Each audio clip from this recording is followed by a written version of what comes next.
Macao es una ciudad donde casinos multimillonarios se levantan junto a iglesias portuguesas con siglos de antigüedad, creando una mezcla impresionante de pasado y presente. Durante más de 4 siglos, estuvo bajo administración portuguesa. Pero la ciudad entró en una nueva era cuando China retomó el control en 1999. ¿Sigue siendo la Las Vegas de Asia o se está transformando en algo mucho más estratégico? Vamos a explorarlo. Si el juego representa la cara glamorosa de Macao, la industria del ocio y la compañía forma una capa más discreta y compleja, que siempre existe a la par del mundo de los jugadores de altas apuestas. Aunque no está regulado oficialmente, este sector es tolerado silenciosamente y se puede encontrar en hoteles, clubes nocturnos y casinos, donde muchos visitantes eligen gastar no solo en juegos de azar, sino también en el disfrute social. Según un informe del Fondo de Población de las Naciones Unidas de finales de los años 90, se estimaba que entre 10,000 y 15,000 personas trabajaban en este campo en Macao, muchas de ellas provenientes de China continental y el sudeste asiático. Esto hizo que la ciudad fuera atractiva no solo para los apostadores, sino también para aquellos que buscaban otras formas de placer y esparcimiento. Detrás de esta red de entretenimiento se encontraba la influencia de ciertos grupos organizados, conocidos desde hace mucho en Asia por su poder y alcance. Estos grupos no solo operan en el sector de la compañía, sino que también están involucrados en casinos, gestión de juegos de azar, préstamos informales, flujos financieros y otros negocios clandestinos. Durante la década de los 90, Macao vivió un periodo de fuerte tensión mientras estos grupos competían por la influencia, lo que resultó en enfrentamientos frecuentes que sacudieron la sensación de seguridad de la ciudad. Entre 1995 y 1999, se registraron más de 300 incidentes violentos, con un promedio de más de 60 por año. Los conflictos callejeros se volvieron tan comunes que a la administración portuguesa le resultó difícil mantener el control total. Uno de los momentos más impactantes fue el asesinato en 1997 de Chu Baoqian, conocido como el Hombre de Hierro de Macao. Una figura muy influyente en los círculos de poder locales. Su accidente fue solo un episodio en una serie de luchas, mientras las fuerzas clandestinas peleaban por dominar los mundos altamente lucrativos del juego y el llamado negocio del afecto. La situación se había vuelto tan peligrosa que los turistas tenían miedo de visitar. Los negocios batallaban para operar con normalidad, e incluso los trabajadores de los casinos vivían con miedo. El gobierno portugués, que ya se preparaba para entregar el control a China, parecía incapaz de detener la violencia. Este caos pronto se convertiría en el primer gran desafío de Pekín para gobernar Macao. No fue sino hasta 1999, cuando Macao regresó oficialmente a China, que muchos temieron que Pekín restringiría su economía especial, frenando la industria del juego y los servicios relacionados. Sucedió todo lo contrario. En lugar de apretar el control, China fomentó la inversión internacional, dando paso a una nueva edad de oro para Macao. Esta prosperidad, sin embargo, no significó libertad absoluta. Pekín fue ajustando gradualmente la supervisión de los flujos de dinero, las actividades comerciales e incluso las redes clandestinas. Después de tomar el control, China se comprometió a mantener el modelo de un país, dos sistemas, otorgando a Macao una amplia autonomía en economía, finanzas y leyes. En el juego, en lugar de una intervención inmediata, Pekín rompió el monopolio de la Sociedad de Turismo y Diversiones de Macao, invitando a corporaciones extranjeras a invertir. Esto abrió las puertas a los gigantes de la industria. Empresas como Las Vegas Sands, Wynn Resorts y MK invirtieron miles de millones en complejos de casinos y hoteles de lujo, transformando a Macao en un centro mundial del juego. de ser el hogar de casinos al estilo antiguo, para principios de la década de los 2000. La ciudad ya rivalizaba con Las Vegas, con el fin del monopolio de Stanley Ho en 2002. Los operadores extranjeros entraron libremente, y para 2006. Macao ya había superado a la franja de Las Vegas en ingresos por juegos de azar. Los resultados fueron extraordinarios. En solo 10 años, Macao se convirtió en el principal centro de juegos de azar del mundo. Para 2013, los ingresos alcanzaron los 45.2 mil millones de dólares. 7 veces más que Las Vegas, un logro impresionante para una ciudad de solo unas 600,000 personas. Macao se había convertido de verdad en una potencia financiera para China, con un éxito tan rápido. Pekín prestó más atención para asegurarse de que el crecimiento de la ciudad fuera sostenible y bien gestionado, junto con la expansión de la industria del juego. Otros sectores de servicios también crecieron rápidamente, a veces de maneras que requerían una mayor supervisión.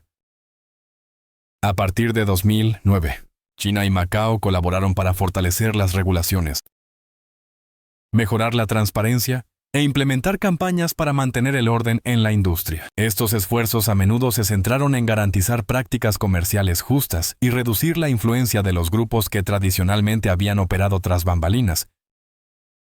Siguieron arrestos de alto perfil, incluido el de Wu Zixiong, un jefe de protección de casinos, en 2010. Aún así, la actividad ilegal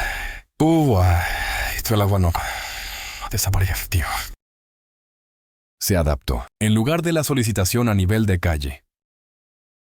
Los servicios de acompañantes VIP ahora operan discretamente a través de canales privados, especialmente en hoteles de lujo. Esta persistencia muestra cuán profundamente arraigada está una cultura impulsada por el dinero en el tejido de Macao, la estrategia de Pekín. Sin embargo, ha sido sistemática e implacable. A través de operativos policiales coordinados, escrutinio financiero y marcos legales más estrictos, las autoridades chinas desmantelaron constantemente el poder de las tríadas, a diferencia de la era de negligencia portuguesa. El nuevo orden dejó poco espacio para que el crimen organizado prosperara. Basado en su geografía e historia, Macao se puede dividir en 4 áreas principales: la península de Macao, Taipa, Cotai y Coloane. Cada una representa una fase distinta en la transformación de la región. La península de Macao es la zona más antigua y densamente poblada, cuyo centro histórico fue inscrito por la UNESCO en 2005. Destacando siglos de intercambio cultural, arquitectónico y tecnológico entre Oriente y Occidente. A menudo comparada con una Lisboa en miniatura, presenta una arquitectura de estilo portugués en lugares emblemáticos como las ruinas de San Pablo, la Fortaleza do Monte, la Mansión de Locao, la Plaza del Senado y la Iglesia de Santo Domingo, aunque conserva su encanto histórico. La península también se ha convertido en un centro moderno con numerosos hoteles y complejos de casinos. Su rascacielos más icónico es el Grand Lisboa, que mide aproximadamente 258 metros de altura, lo que lo convierte en el edificio terminado más alto de Macao. Diseñado bajo el liderazgo de Stanley Ho, ofrece alrededor de 430 habitaciones de hotel, docenas de mesas de juego, máquinas tragamonedas, espacios comerciales e instalaciones de entretenimiento. La isla de Taipa, justo al sur de la península, está conectada por múltiples puentes. Desde la inauguración del puente Gobernador Nobre de Carvalho en 1974, y más tarde, los puentes de la Amistad, Macao Taipa y Sai Van. Taipa se ha convertido en un centro residencial y de infraestructura, según Condé Nast Traveler. También alberga el Aeropuerto Internacional de Macao, que se inauguró oficialmente el 9 de noviembre de 1995. construido en terrenos ganados al mar y conectado por calzadas. El aeropuerto tiene una capacidad de diseño de 10 millones de pasajeros al año, con una capacidad de procesamiento de hasta 2.300 pasajeros por hora. En 2024, manejó casi 7.64 millones de pasajeros y cerca de 59.958 movimientos de aeronaves, recuperándose significativamente de los mínimos de la pandemia. Kotay es una masa de tierra ganada al mar de unos 5.2 kilómetros cuadrados, desarrollada después de 1999, al rellenar el espacio entre Taipa y Koloane. A menudo apodada la Franja de Las Vegas de Macao, Kotay alberga importantes complejos turísticos integrados. El más espectacular es The Venetian Macao, un proyecto de Las Vegas Sands que costó alrededor de $2.4 mil millones. Con casi 980.000 metros cuadrados de superficie, el hotel de estructura única más grande de Asia. Un casino de unos 51.000 metros cuadrados, 3.400 máquinas tragamonedas, 800 mesas y cerca de 3.000 habitaciones de lujo con decoración de estilo europeo. Otras propiedades emblemáticas incluyen City of Dreams, The Parisian Macao, MGM Kotay y Wynn Palace. La isla de Koloane ofrece un contraste pacífico, con terreno montañoso y la elevación más alta de Macao. El Alto de Koloane, a unos 172 metros, permanece tranquila, con pueblos encantadores, senderos panorámicos y playas naturales, destacando la playa de Haxa. Los puntos de interés cultural incluyen la aldea cultural de Hama, con arquitectura de templo tradicional y comida local, y el parque de Cheokban, el espacio verde más grande de la región con jardines, un pequeño zoológico y rutas de senderismo. El Grand Koloane Resort se encuentra en este entorno sereno y ofrece vistas al mar para relajarse. Si te gusta este video, asegúrate de suscribirte y darle a la campanita para que no te pierdas ningún episodio futuro. No te olvides de compartirlo con tus amigos también. Ayuda mucho al canal y estoy emocionado de seguir trayéndote más contenido increíble. La transformación de Macao de un pobre pueblo de pescadores a una de las principales regiones administrativas especiales de China está estrechamente ligada al auge de su industria del juego. A mediados del siglo XX, Macao seguía subdesarrollado, con poca tierra cultivable o recursos naturales. Y la mayoría de los residentes luchaban por ganarse la vida con la pesca y el pequeño comercio, planeado como un centro mundial del juego. Macao pronto se ganó el nombre de la Las Vegas de Oriente. Hoy en día, es uno de los 4 principales centros de juego legal del mundo, junto con Montecarlo en Mónaco, Las Vegas en los Estados Unidos y Genting Highlands en Malasia. La estrategia resultó ser un éxito notable. Los ingresos de los casinos superaron a los de Las Vegas en 2006 y ahora son varias veces más altos. Este crecimiento convirtió a Macao en un contribuyente vital para la economía de China. Los impuestos de los casinos a menudo duplican el presupuesto público de la ciudad.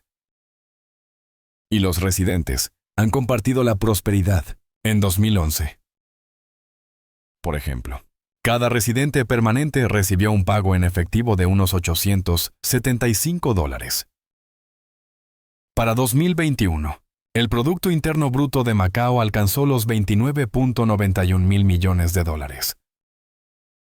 Con un ingreso per cápita de $42.712, la industria del juego aportó aproximadamente la mitad de la economía, alcanzando su punto máximo en 2013 con ingresos de $38 mil millones estadounidenses, principalmente de visitantes de China continental y Hong Kong.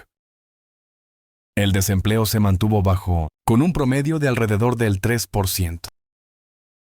La entrada de importantes operadores de casinos internacionales convirtió a Macao en el destino de juego más concurrido del mundo, pero esta dependencia también creó vulnerabilidades.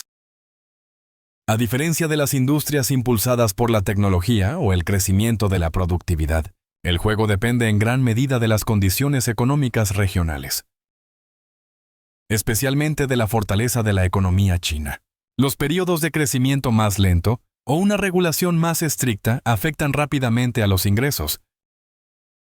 Para equilibrar la prosperidad con la estabilidad, Pekín ha fomentado la diversificación.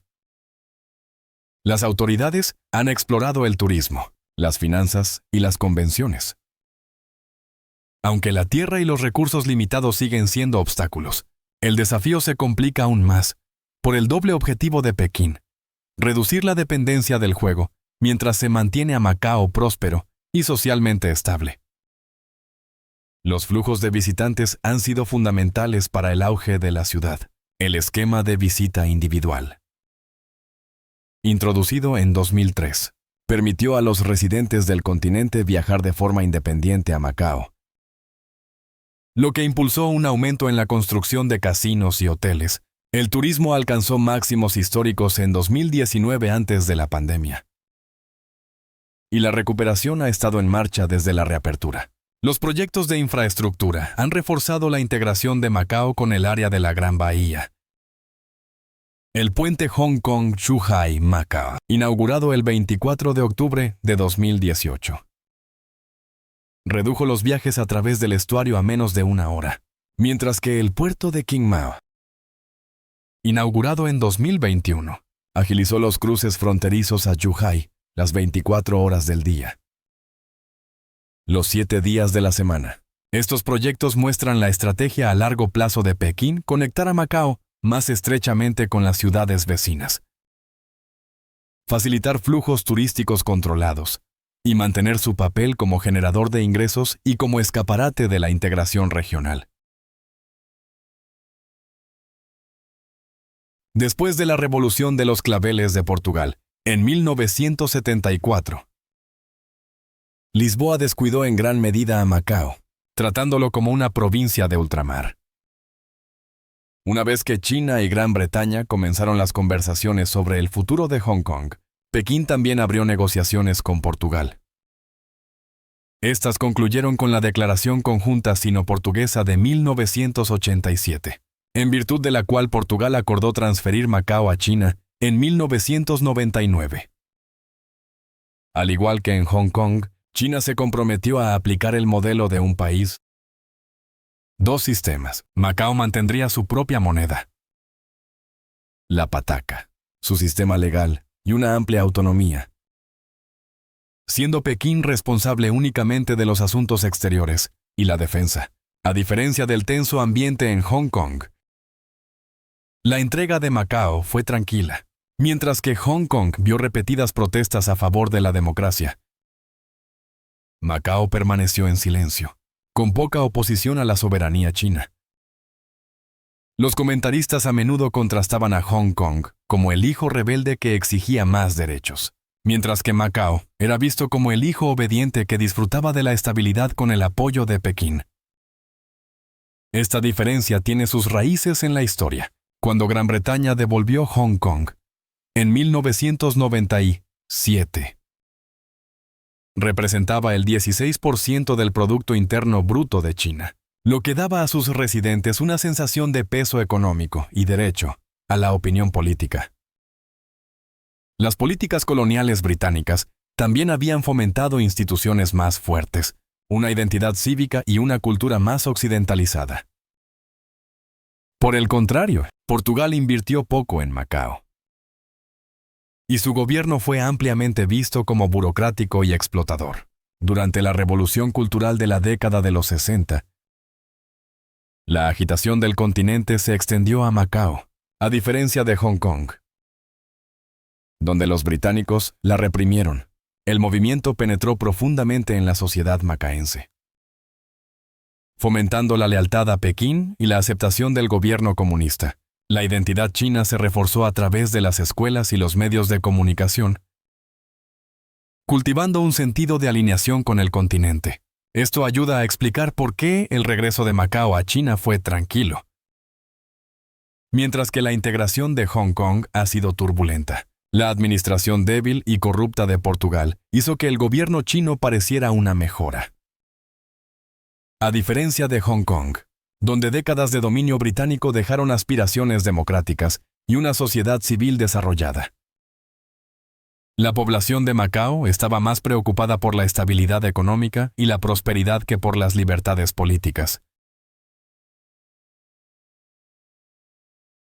En 2002, Pekín puso fin al largo monopolio de Stanley Ho, permitiendo la entrada a Macao de operadores extranjeros como Wynn, Sands y MGM en solo unos pocos años.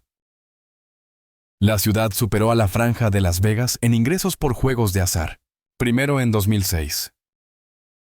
Y para 2013, los ingresos brutos por juegos de azar alcanzaron un máximo de unos 45,000 millones de dólares.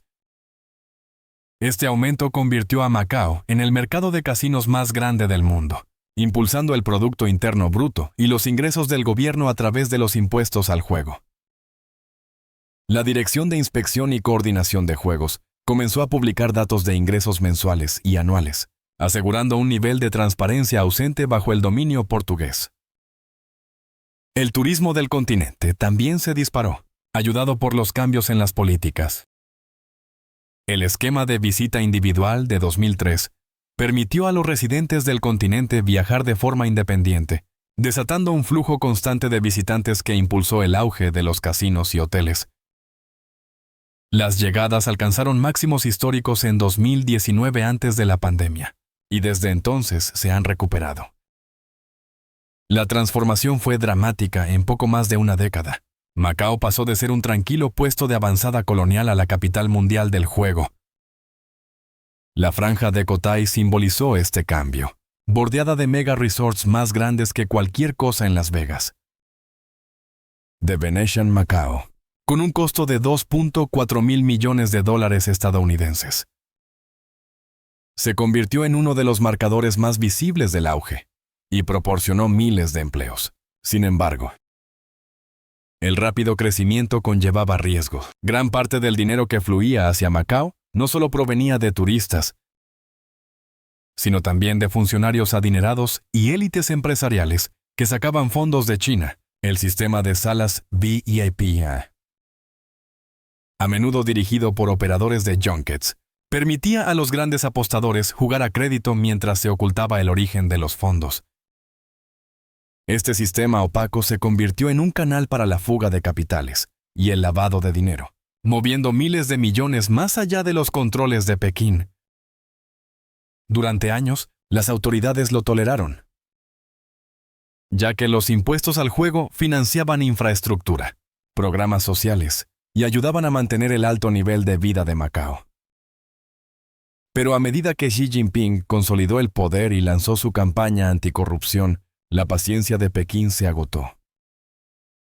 El mismo sistema que había impulsado la prosperidad de Macao se convirtió en su vulnerabilidad más grave. A diferencia de Hong Kong, Macao promulgó su Ley de Seguridad Nacional en marzo de 2009 para cumplir con el artículo 23 de la Ley Básica, penalizando la traición, la secesión, la subversión y otras actividades consideradas una amenaza para la seguridad del Estado. En 2023, las enmiendas ampliaron los delitos y las penas, incluyendo la sedición y las violaciones de secretos de Estado. La política se ha endurecido considerablemente en los últimos años. La autoridad electoral descalificó a 21 candidatos pro democracia de la carrera a la Asamblea Legislativa de 2021 y en julio de 2025. La policía arrestó al veterano demócrata Au Kam San por cargos de colusión con fuerzas extranjeras bajo la ley ampliada. Este entorno político refleja la determinación de Pekín de evitar que Macao siga el camino de oposición política y activismo prodemocrático de Hong Kong. La implementación temprana de la legislación de seguridad nacional, años antes de la controvertida ley de Hong Kong de 2020, muestra que Pekín aprendió de la transición dócil de Macao y quería asegurarse de que siguiera así. El sistema político de Macao está diseñado para mantener la estabilidad y prevenir el surgimiento de movimientos de oposición significativos. El jefe ejecutivo es seleccionado por un comité dominado por figuras pro-Pekín y la Asamblea Legislativa tiene poderes limitados en comparación con las legislaturas democráticas. Lo más importante es que la gran mayoría de los residentes de Macao parecen contentos con este arreglo. La combinación de prosperidad económica, estabilidad social y preservación cultural ha creado una población que valora el bienestar material por encima de las libertades políticas. Esto contrasta marcadamente con Hong Kong, donde la desigualdad económica y la frustración política han alimentado las tensiones continuas con Pekín. El éxito de este modelo desde la perspectiva de Pekín no puede ser exagerado. Macao demuestra que el gobierno chino puede ser tanto económicamente exitoso como políticamente estable, cuando se dan las condiciones adecuadas. Esto tiene implicaciones importantes para el enfoque de Pekín hacia otras regiones y su confianza en el modelo de un país.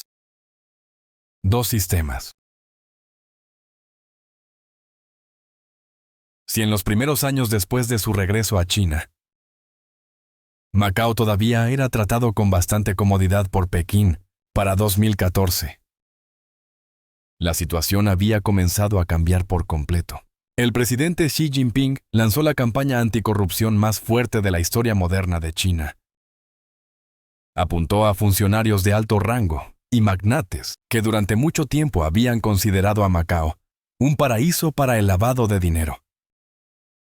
Durante muchos años, los casinos aquí no solo eran lugares de entretenimiento, sino que también se convirtieron en una herramienta para que muchos funcionarios de China continental transfirieran dinero al extranjero a través de transacciones de apuestas abiertas.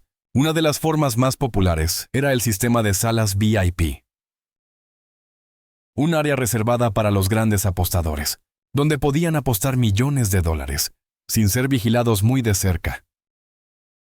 Gracias a las líneas de intermediarios, el dinero podía circular fácilmente entre China continental, Macao y otros paraísos fiscales, sin dejar un rastro claro. Sin embargo, en 2014, Pekín decidió intervenir para tomar medidas enérgicas. El gobierno chino emitió una serie de estrictas políticas de control financiero para endurecer las transferencias de dinero entre el continente y Macao. Primero, restringieron estrictamente la cantidad de dinero que una persona podía transferir de China a Macao, lo que dificultó enormemente que los grandes jugadores llevaran dinero a los casinos. Al mismo tiempo, Pekín también supervisó estrictamente a los clientes VIP y los casinos con signos de lavado de dinero, obligando a los casinos a ser más transparentes en sus operaciones comerciales. En particular, se emitió una prohibición estricta. Se prohibió a los funcionarios del gobierno jugar en Macao. Este fue un duro golpe para la élite del poder, que había considerado a Macao un patio de recreo cerrado para gastar enormes cantidades de dinero de origen desconocido.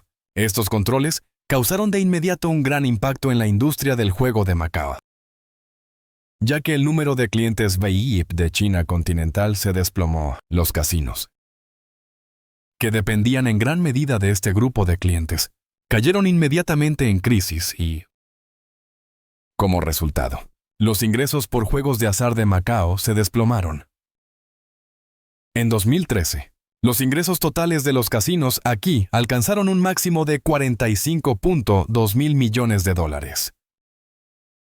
7 veces más que en Las Vegas. Sin embargo, solo 2 años después, esta cifra se desplomó a 28.9 mil millones de dólares. Una pérdida de más del 35% en poco tiempo.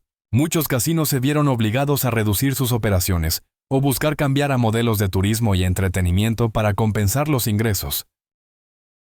La situación empeoró aún más cuando estalló la pandemia de COVID-19 en 2020. El confinamiento y las restricciones de viaje prácticamente congelaron la industria turística de Macao. Los ingresos por juegos de azar en 2020 alcanzaron solo 7.5 mil millones de dólares, el nivel más bajo en las últimas 2 décadas. Después de eso, aunque la economía ha mostrado signos de recuperación después de la pandemia. Pekín todavía mantiene controles estrictos. Ahora, Macao ya no es un paraíso del juego libre como antes, sino que se ha convertido en un centro de entretenimiento estrictamente supervisado, donde todas las actividades financieras están bajo el control del gobierno chino. Esta transformación representa uno de los cambios de política económica más dramáticos de la historia moderna. Pekín esencialmente eligió sacrificar miles de millones en ingresos fiscales para mantener el control político y combatir la corrupción. El mensaje era claro: no se permitiría que ninguna cantidad de dinero comprometiera la autoridad del Partido Comunista o la estabilidad financiera de China. El impacto en la sociedad de Macao ha sido profundo. Muchos trabajadores de casinos perdieron sus empleos. Los valores de las propiedades disminuyeron y el dinero fácil que había definido a la ciudad durante más de una década desapareció de repente. Sin embargo, el gobierno ha trabajado para amortiguar estos impactos a través de programas sociales y esfuerzos para diversificar la economía hacia el turismo, el entretenimiento y otras industrias. Entonces, ¿cómo ha cambiado realmente Macao después de caer en manos chinas? En lugar de desmantelar la industria del juego o asimilar la ciudad al continente, Pekín supervisó una de las revisiones económicas y políticas más significativas de la historia reciente. Primero, el caos de la década de los 90 terminó. La violencia de las tríadas y la anarquía que plagaron a Macao bajo el dominio portugués fueron desmanteladas a través de la aplicación coordinada de la ley y las reformas legales.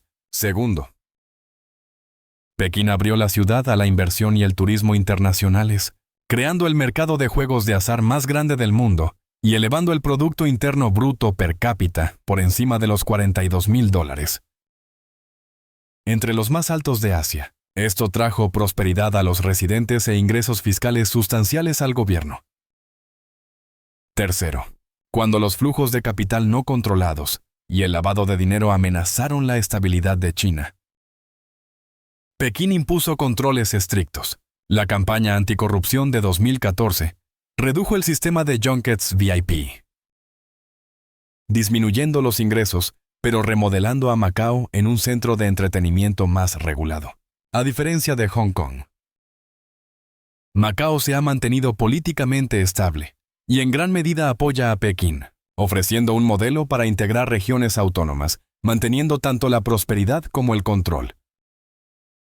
Hoy, Macao no es ni el violento enclave de casinos del pasado, ni un estéril puesto de avanzada financiero. Se ha convertido en un destino turístico y de ocio cuidadosamente gestionado, que equilibra el crecimiento económico con la supervisión política. Para Pekín, Macao demuestra cómo un país, dos sistemas puede funcionar cuando se combina con una gobernanza firme y una planificación a largo plazo. Kretia, ¿qué opinas de la transformación de Macao? ¿Has visitado la ciudad antes o después del gobierno chino? Comparte tus pensamientos en los comentarios a continuación. Y no olvides suscribirte para más análisis profundos sobre cómo la geopolítica da forma a los lugares que creemos conocer. Muchas gracias por vernos y nos vemos en el próximo video. Gracias por estar con nosotros. Deja un comentario, dale me gusta para mostrar tu apoyo y recuerda suscribirte para más videos emocionantes. Nos vemos la próxima vez.